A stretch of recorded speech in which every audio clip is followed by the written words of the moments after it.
'Di ba? Pero yung sa akin nangyari before, naibalik ko pa rin siya kahit 3 months.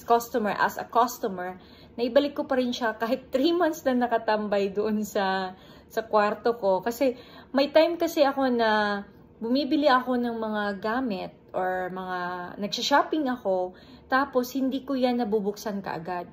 Hindi ko yan natatry kaagad. Kasi minsan, bili lang ako, tapos ilalagay ko lang muna dyan. Tapos, minsan nakakalimutan kong gamitin. Tapos, kung kailan ko na gagamitin, doon ko lang maalala na may nabili pala ako. Or minsan, nakakabili ako ng twice. Pero yung nangyari sa headset ko, nakalimutan ko siyang itry kaagad. So, nilagay lang nila dyan, pero as much na valid pa yung warranty, pwede pa rin siyang ibalik.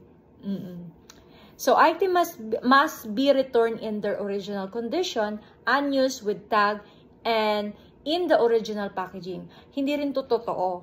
Kasi, maaaring sinabi lang yan for standard. Okay? Yung policy nila. Pero sa totoo lang, as a seller naman ako ngayon, I have experience before na binalik yung shampoo ko, open na siya. And then, kailangan kong i-refund yung pera niya kasi madadamay yung health mo. And then, pwede ka naman mag-complain sa A to Z. So, hindi rin siya totoo na hindi pa nabuksan or pwedeng ibalik, hindi.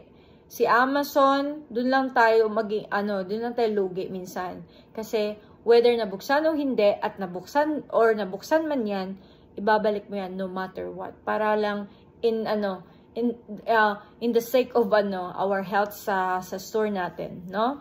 So, put that in your mind.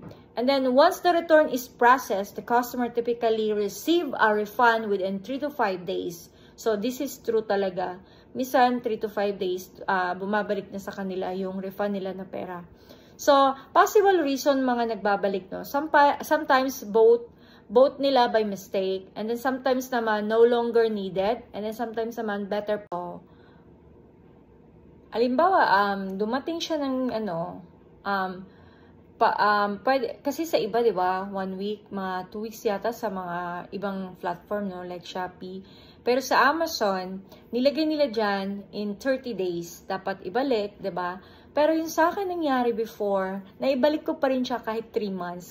As a customer, naibalik ko pa rin siya kahit 3 months na nakatambay doon sa kwarto ko. Kasi may time kasi ako na bumibili ako ng mga gamit or mga nagsha-shopping ako, tapos hindi ko yan nabubuksan kaagad.